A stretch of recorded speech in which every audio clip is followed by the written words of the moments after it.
There are paintings you look at, and then there are paintings that seem to look back.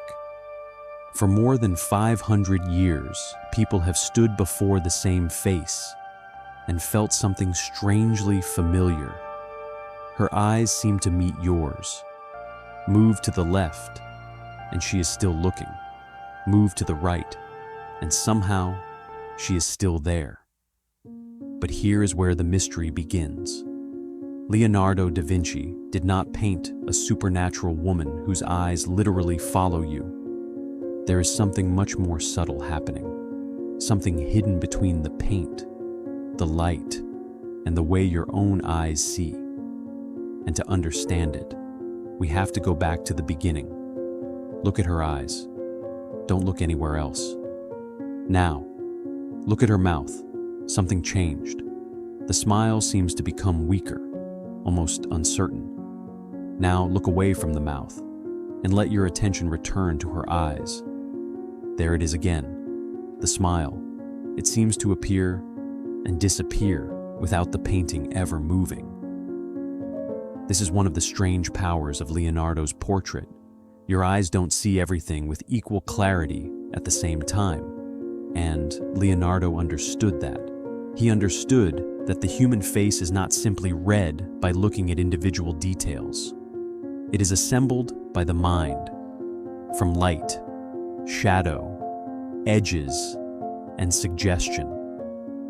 And Leonardo had spent his life studying exactly that.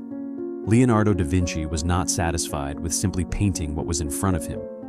He wanted to understand it. He dissected the human body. He studied muscles, bones, eyes, movement, light, and the strange relationship between what exists and what the human mind believes it sees. For Leonardo, a face was never just a face. It was a landscape of tiny movements, a shadow beneath the eye, a change around the mouth, the tension of a muscle, a shift in light. All of these things could change what a person seemed to feel.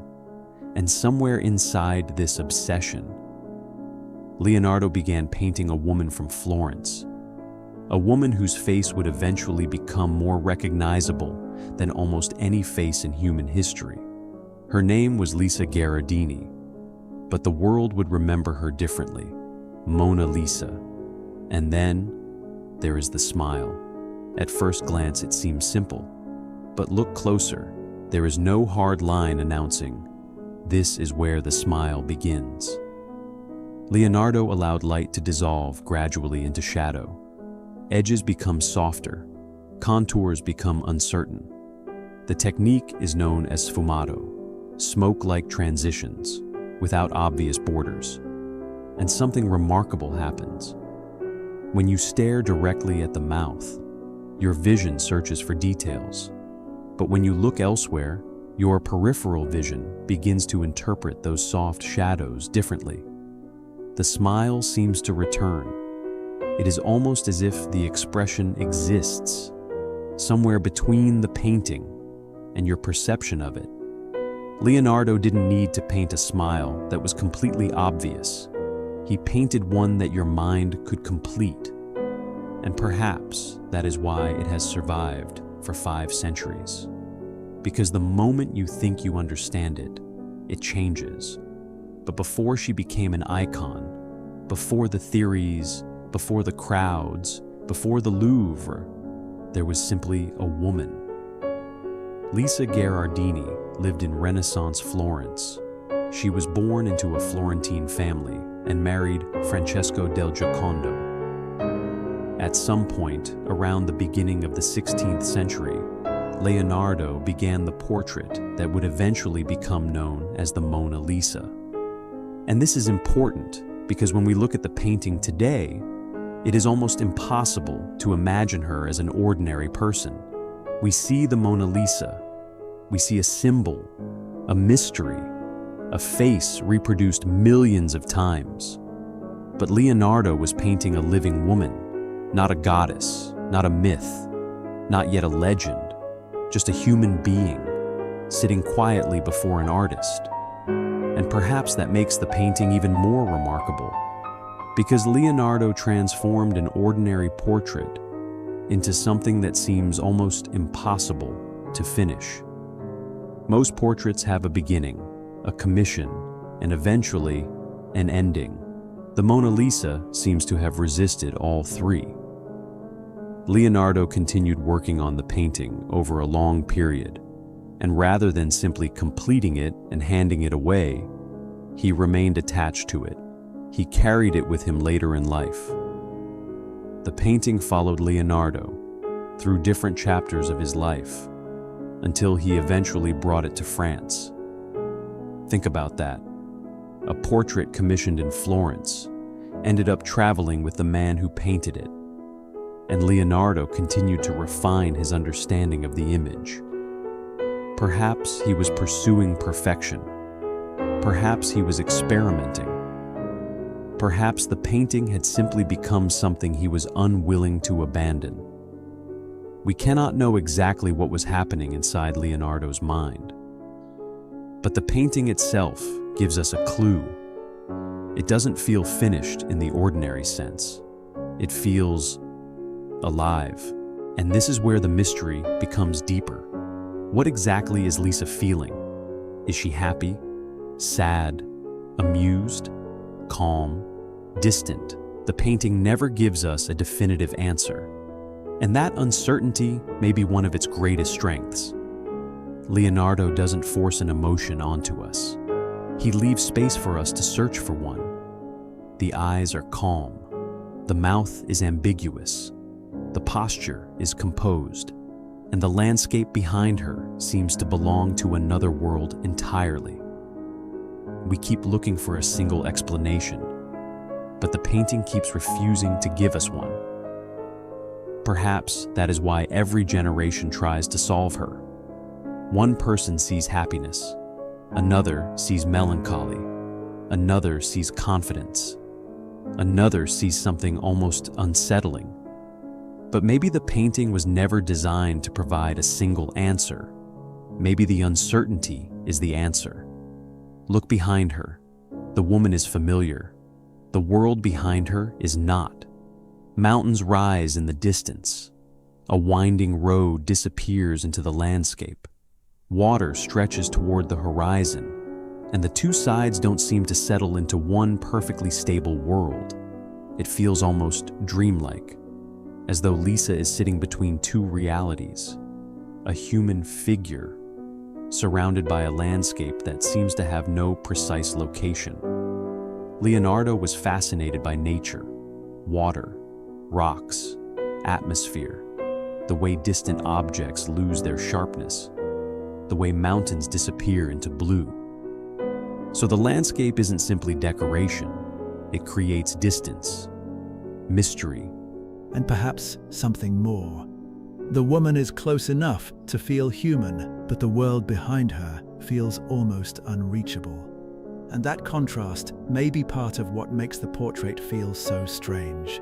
She belongs to our world, yet somehow she seems separated from it. Leonardo eventually died in France, but the painting remained, and over the centuries it moved further and further away from the world that created it. It passed into the French royal collection and eventually became part of the collection at the Louvre. But she was not always the global celebrity we know today. For centuries, the Mona Lisa was admired as an extraordinary Renaissance portrait. Then something happened that changed her story forever. 1911, one morning, the wall was empty. The Mona Lisa had disappeared. Imagine walking through the Louvre and finding nothing. No portrait, no glass, no Mona Lisa, just an empty space on the wall. The disappearance became an international sensation. Newspapers printed her face. People argued about what had happened. The police searched. The public became obsessed. The world's most famous painting was suddenly the world's most wanted painting. And when she was eventually recovered, the story had changed her forever. The theft had transformed the painting from a masterpiece into a global celebrity. Millions now knew her face, even people who had never seen another Renaissance painting. The Mona Lisa had escaped the museum without ever leaving the painting. She had become an icon. And once a painting becomes an icon, other artists begin to speak through it. Her face appears in reproductions, parodies, posters, advertisements, modern artworks. She is copied, altered, reimagined, sometimes admired, sometimes mocked, but every version still depends on the original. Because the face is already part of our collective visual memory. The Mona Lisa stopped being only Leonardo's painting. She became a visual language, a symbol of mystery itself.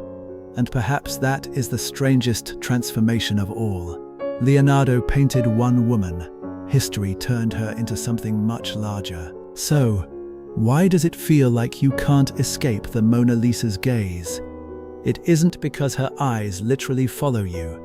It isn't because Leonardo painted a supernatural secret into the canvas. The explanation is quieter than that, and perhaps more unsettling. Leonardo understood that the human eye does not simply record the world, it interprets it.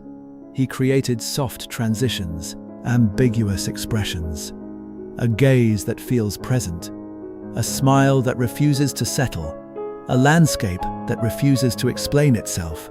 And then he left the final step to you, your brain. The painting doesn't move, you do. Her expression doesn't change, your attention does. The mystery isn't entirely inside the painting. Part of it exists inside the person standing in front of it, you. And maybe that is the real reason you can't escape the Mona Lisa's gaze. Not because she follows you, but because she gives you just enough to keep looking. Just enough emotion to make you wonder, just enough certainty to make you doubt it, just enough mystery to make you return. 500 years later, we are still doing exactly what Leonardo may have wanted us to do. Looking, searching, trying to understand, trying to decide what she is thinking. And every time we look, we bring something of ourselves into the painting. Leonardo is gone. Lisa is gone. The world that surrounded them is gone. Florence has changed. Centuries have passed. And yet she remains, still smiling, still silent, still looking, or perhaps simply waiting for us to look again. Maybe the greatest illusion Leonardo ever created was never that the Mona Lisa follows you. It was making you believe that she might.